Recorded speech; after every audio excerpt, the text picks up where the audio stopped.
Karena yang tertulis akan abadi, yang terucap akan hilang terbawa oleh angin.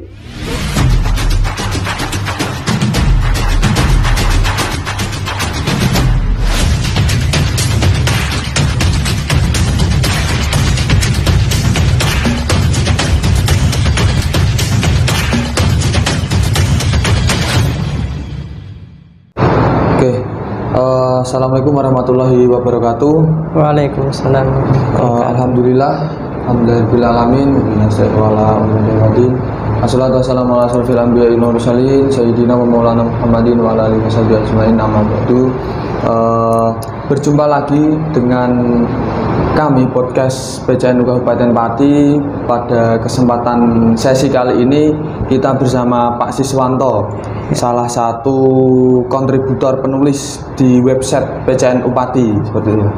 Nah, kembali lagi dengan saya Wahyu Putra selaku host pada pertemuan kali ini. Nah, langsung saja kita perkenalan singkat Pak.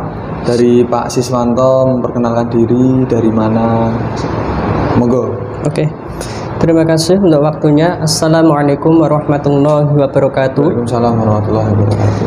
Perkenalkan, nama saya Siswanto, asli dari Desa Trikoyo, Kecamatan Jaken, Kabupaten Pati. Sekarang berdomisili menetap di Desa Kajen, Kecamatan Margoyoso, Kabupaten Pati. Jadi saya pecinta dari Jaken, Pati, terus lama berdomisili mondok maksudnya di Kajen sehingga dapat orang Kajen dan menetap di Kajen. Itu kenalan dari saya. Kalau boleh tahu ini kesibukan sehari-hari ngapain?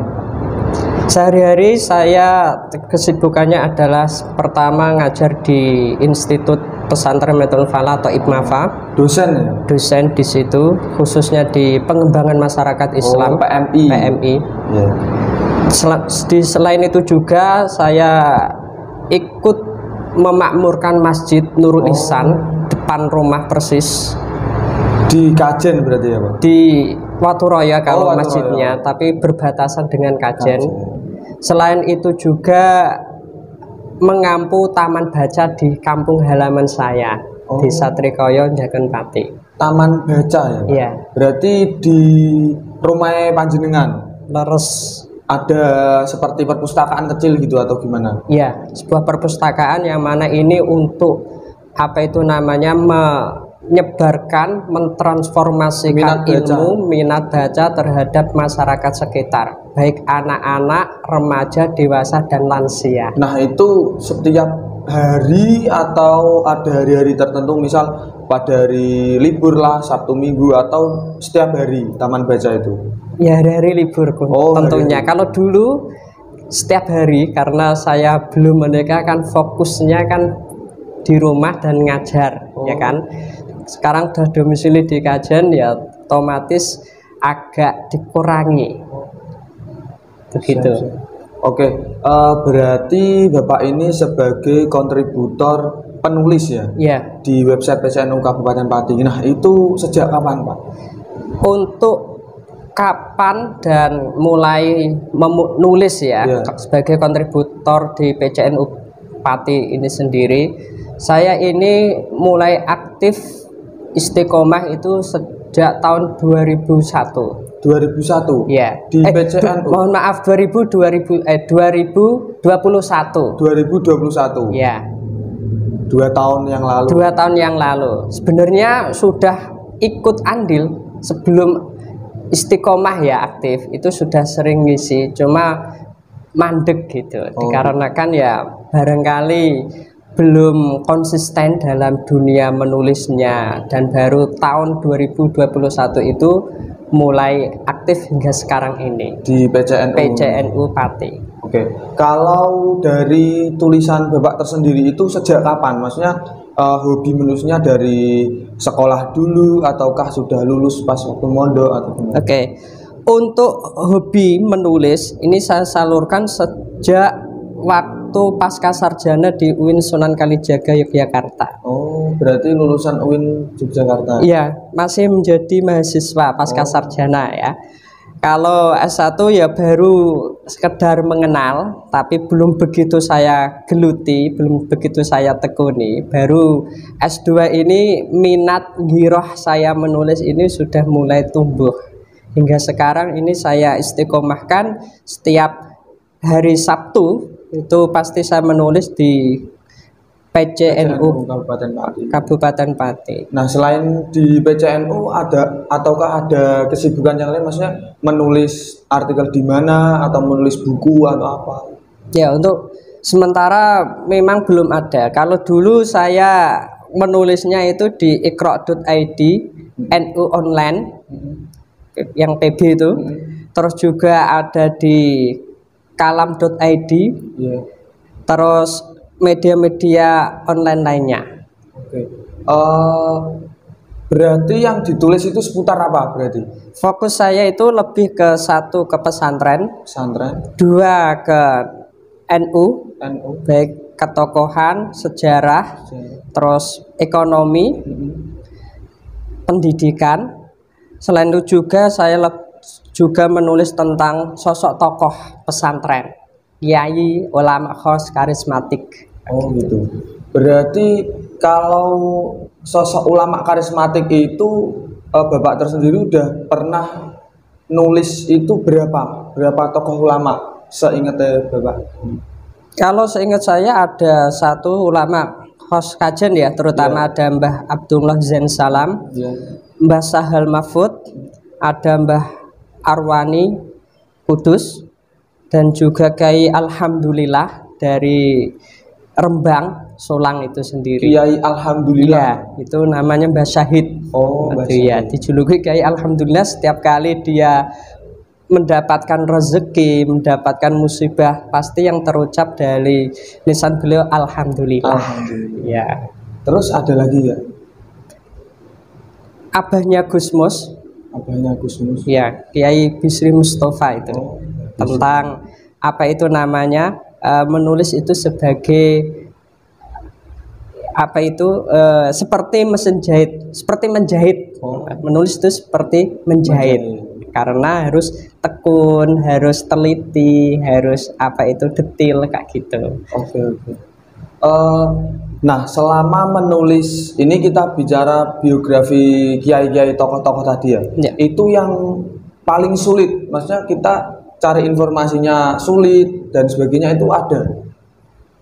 Setahu saya untuk informasi sulit ini ya tergantung ya terhadap informan atau dalam mencari apa itu namanya latar belakang beliau biografi, terutama yang jauh-jauh misalnya dari Rembang tadi, karena kan saya bukan dari alumni sana, sehingga kan perlu mencari datanya untuk dikumpulkan, baru nanti kita susun dan kita tulis. Berarti panjenengan ke Rembang untuk mencari informasi tersebut atau stay di Kajen? Stay di Kajen. Oh, berarti kita lewat media sosial. Iya, medsos itu. Kita gitu optimalkan di situ. Berarti lewat media sosial dan juga misal alumni yang di situ yang tahu siapa Anda wawancarai seperti itu ya Pak? Iya. Dan di samping itu melalui literatur kan banyak juga yang mengupas, yang mengulas tentang sosok kiai tersebut, sehingga kita dapat banyak data ya kan untuk kita kumpulkan, kita tulis dalam sebuah tulisan itu sendiri. Kalau sampai ke ranah gaib mungkin seperti misal ada mediator dimasuki, nanti ceritanya seperti apa sih, pernah nggak sih? Ya, selama ini belum pernah Mas. Iya. Soalnya kan kadang kalau versi dari setiap orang ketemu orang itu kan berbeda-beda. Betul. Ada yang sampai ke versi gaibnya, belum pernah ya? Belum pernah. Atau punya pikir coba atau enggak sih? Iya, enggak ada sih.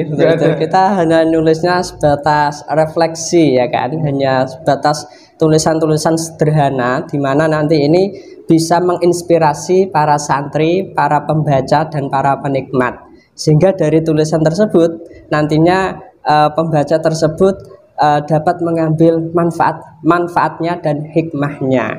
Begitu. Berarti ke poin-poinnya biar mudah ditangkap oleh santri-santri yang membaca lah, Iya. atau orang awam lah. Betul, tidak hanya santri, juga dari pelajar, orang awam, dan para pecinta ya, yang suka dalam membaca biografi para tokoh pesantren, gitu. Oke. Nah, selama 2 tahun di PCNU Kabupaten Pati ini, yang pernah panjenengan tulis itu apa ya istilahnya? Susah lah. Adakah kesulitan itu atau ya lancar-lancar aja?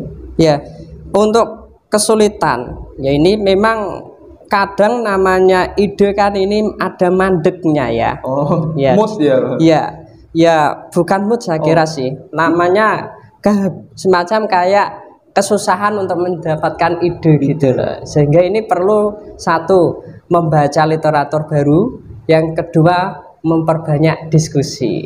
Dari situ nanti akan banyak ide-ide yang belum pernah kita dengar, belum pernah kita dapatkan. Nah, dari situ baru kita mendapatkan inspirasi dan menulis. Oh, Gitu.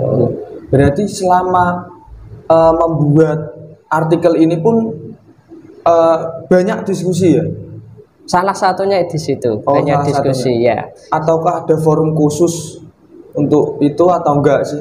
Tidak ada sih untuk forum khusus, kita mengalir saja. Oh, mengalir. Yang terutama saya membaca itu. Membaca. Dari membaca kan nanti juga mendapatkan ide-ide, terus inspirasi dari buku tersebut, apa itu namanya, diselingi dengan diskusi tadi, biar lebih matang dan lebih mantap. Oh, seperti itu. Berarti apa ya? Diskusi ini ya mengalir lah. Yang terpenting kita banyak membaca itu ya, banyak membaca untuk banyak referensi. Ya. Oke. Satu lagi ini yang mau ditanyakan kan, hari ini panjenengan sebagai dosen di PMI. Iya. Sebagai dosen apa sebelumnya? Ya, itu fokusnya kan di jurusan pengembangan masyarakat Islam, ya kan. Untuk mata kuliahnya ya ada manajemen pengembangan masyarakat Islam, ada analisis mengenai dampak lingkungan, terus juga ada lagi teori-teori pembangunan atau teori-teori perubahan sosial. Oh, seperti itu. Berarti tidak ada apa dari S1, S2 tidak ada bidang jurnalistik atau kepenulisan atau itu enggak ya kuliahnya? Enggak ada. Oh, enggak ada. Kita lebih fokusnya kepada sesuai jurusan ya kan. Kalau jurnalistik nanti ada jurusan sendiri yakni KPI. Iya, KPI. Saya juga KPI. Iya, betul. Gitu. Maksudnya di PMI kan pembelajarannya mengenai kemasyarakatan ya. Betul. Cuma hobinya menulis seperti itu. Iya, itu lahir dari apa ya, diri saya sendiri ya kan. Nah, dari menulis tersebut nanti sedikit banyak juga kan mahasiswa kan dituntut untuk bisa menulis dengan cakap dan benar, dengan terampil. Karena nanti kan juga di tugas akhir mahasiswa kan ada namanya skripsi. Ya kan. Mau nggak mau kan kita memiliki basic, kita memiliki bekal dari jurnalistik kan harus bisa menuangkan tulisan dengan baik dan berbobot gitu kan. Itu. Nah, modalnya apa? Ya menulis tadi dari jurnalistik. Oke. Berarti ini saya juga sebagai mahasiswa pun bagaimana sih kita menimbulkan minat, terutama minat baca, terus bisa kita karyakan sebagai tulisan itu gimana ya? Caranya seperti apa sih? Itu, Pak. Oke. Untuk bisa menyalurkan minat baca dan tulis menulis ya, yang kita kenal literasi baca dan tulis, itu yang pertama harus tumbuh dari sebuah rasa ingin tahu, keinginan, kepo kalau orang sekarang itu ya. Kepo. Ya, di awal dari situ. Yang kedua harus membangun sebuah relasi sesama, apa itu namanya, mahasiswa memiliki satu frekuensi. Yang suka nulis, yang suka menulis, membaca, dan baru kita bentuk yang namanya forum diskusi dan dunia kepenulisan. Dari situ nanti sangat membantu sekali. Yang pertama misalnya kita kesulitan dalam menuangkan sebuah ide, menuangkan dalam sebuah gagasan. Dari forum tersebut teman satu nanti menambahi, teman satunya lagi juga menguatkan dan saling membantu satu sama lainnya. Dari situ nanti akan tumbuh minat baca, minat menulis dan diskusi. Baru nanti sebuah ide tadi yang masih terenyang-nyang dalam pikiran kita bisa kita tuangkan dan jadi sebuah tulisan. Nah, berarti waktu kuliah S2 dulu Bapak itu juga ada forum seperti itu ya? Iya, komunitas ada. Atau apa? Komunitas. Ya. Boleh tahu apa? Komunitasnya itu komunitas rel kereta api. Rel kereta api. Itu karena komunitas dekat rel kereta api ya kan, di sebuah warung kopi. Saya dengan teman-teman, terutama teman-teman dari Madura itu yang memiliki minatnya luar biasa, minat baca di Jogja. Ya. Itu ada forum seperti itu.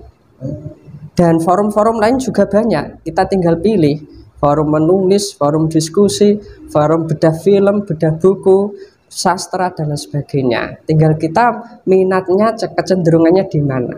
Nah, kalau saya sendiri itu di forum kepenulisan.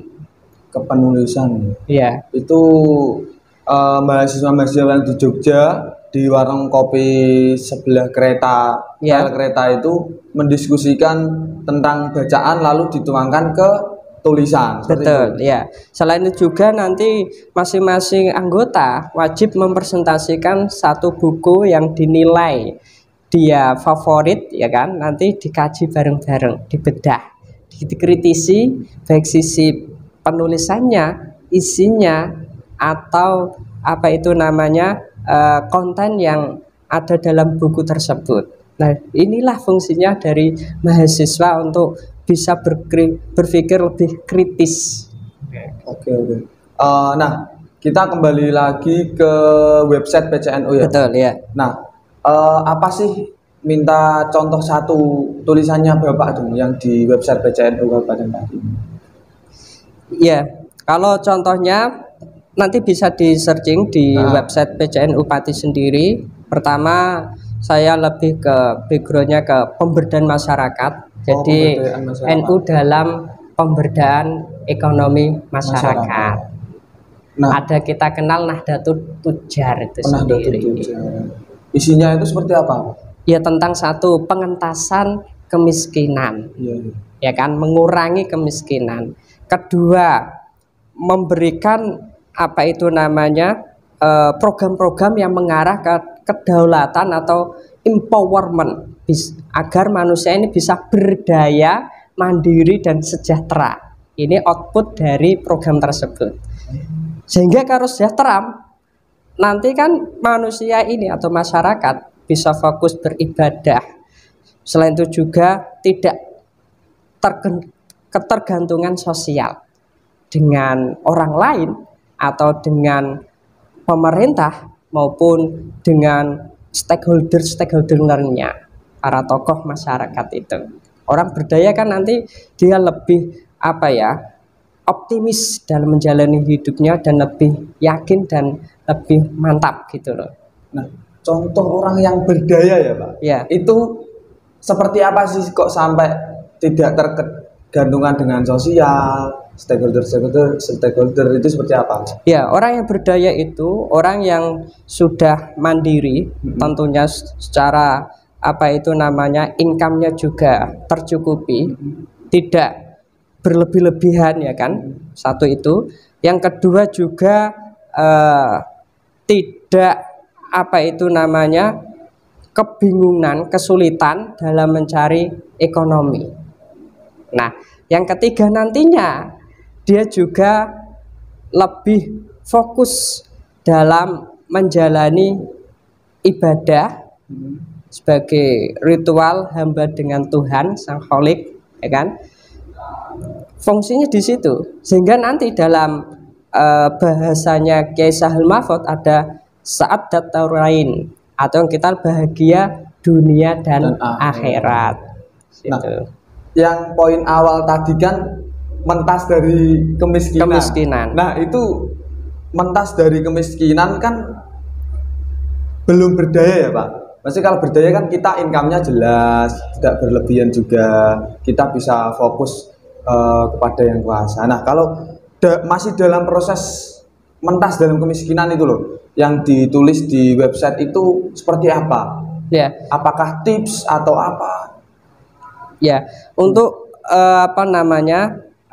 mentas dari kemiskinan sendiri, ya, itu kan dari latar belakang desa, daerah atau tempat tinggal dia, di mana mayoritas ini kan masih kategori keterbelakangan ya masyarakatnya, sehingga perlu kita beri yang namanya pancing atau kail, nanti dia bisa termotivasi, dia bisa juga rasa ingin tahunya tinggi, keinginannya gitu loh. Kalau hanya dikasih umpan tok atau dikasih semacam uang ya katakan, saya yakin pasti uang itu tidak akan digunakan untuk hal-hal yang positif, dalam artian untuk semestinya lah ya. Iya, ekonomi kreatif atau lain sebagainya, pasti nggak bayar utang. Muaranya di situ. Maka perlu kita kasih pancingan biar nanti dia juga terlibat dan skillnya bisa terangkat nanti. Nah, kita tinggal menganalisis dari latar belakang daerahnya. Kalau daerahnya ini ya memiliki potensi tentang pemanfaatan lingkungan, contoh kecilnya daur ulang sampah karena banyak sampah yang berserakan, bahwa kita bisa kelola. Nanti bisa berbasis komunitas. Satu RT dulu memberikan contoh, kalau ada hasilnya nanti RT-RT lain kan bisa mengikuti. Nah, seperti itu mentas dari kemiskinan, dari keterpurukan, sehingga nanti dia lebih berdaya. Seperti itu. Tidak menggantungkan hidupnya kepada pemerintah. Apalagi ini pemerintah mengucurkan dana, ada PKH, ada bantuan sosial, BLT, dan dana-dana lainnya. Nah, ini kalau tidak dikawal, nanti masyarakat ya semakin manja, mengharapkan, atau bahasanya orang kampung itu nyager betul. Bantuan pemerintah. Betul. Nah, betul sih Bapak bilang tadi saya juga dulu waktu di IPNU di ranting dikasih masukan juga sama pembina bahwasanya ini solusi sampah di desa seperti apa. Ternyata ketika kita bisa mengelola, wah itu income-nya luar biasa Pak. Saya merasakan sampai hari ini pun masih berjalan. Itu hampir kurang lebih 4 tahun yang lalu sampai hari ini kita nggak daur ulang, cuma kita jasa ambil. Itu anak-anak IPNU bisa kita buat kas, bisa buat jajan mereka juga. Pokoknya kalau tinggal kita mau nggak sih, seperti itu sih kalau saya mengartikan itu. Kalau Bapak sendiri kan ini kembali lagi ya, kalau Bapak sendiri kan sebagai penulis di website PCNU Kabupaten Pati ya. Nah, selain tentang ekonomi dan juga kemasyarakatan, itu adakah yang lain? Ada. Lebih ke pendidikan ya. Pendidikan dalam hal ini adalah pendidikan dalam menangkal adanya radikalisme, ya, adanya terorisme, dan adanya fundamentalisme, dan adanya misme lainnya. Berarti soal radikalisme dan sebagainya, pendidikan lah ya. Itu cenderungnya ke masyarakat secara umum. Betul. Adakah yang lain, masih kepemudaan kah atau apa? Karena dunia pendidikan kita kan banyak yang belum menyentuh ke ranah dalam satu pembinaan akhlak, etika, karakter terutama. Yang pesantren saya kira sudah oke lah ya, pesantren. Tinggal dalam pengawalan dan penanaman betul itu. Sedangkan yang umum, baik yang pemuda nanti masuk ke ranah pemuda juga, ini perlu ada yang membentuk ke karakter peserta didik. Karena tanpa ada karakter dan ditanamkan, ditumbuhkan sifat nasionalismenya, ya, cinta tanah airnya, Tanpa itu niscaya anak-anak atau peserta didik kita mudah didoktrin. Dan ini PR buat pemerintah dan kita yang paham juga harus ikut mengawal agar tidak terjadi adanya doktrin yang masuk ke ranah dunia pendidikan. Misalnya dalam hal ini muncul anti Pancasila, anti NKRI. Nah, maka perlu ditangkal dengan apa? Ya, banyak juga. Salah satu caranya adalah melalui tulisan jurnalistik. Ya, siapa tahu tulisan kita di online kan setiap tinggal kita klik kan akan muncul dan dibaca banyak orang. Kita bisa bagikan ke berbagai komunitas, kita berbagai grup agar nanti kalau dia benar-benar membaca, memahaminya, oh ternyata ada beberapa cara-cara untuk menangkal adanya terorisme, adanya radikalisme dan seterusnya. Oke, berarti website tersendiri ini pun juga bisa menangkal itu ya, maksudnya itu salah satu terobosan juga. Karena anak muda kita kan suka bermain gadget, ya HP.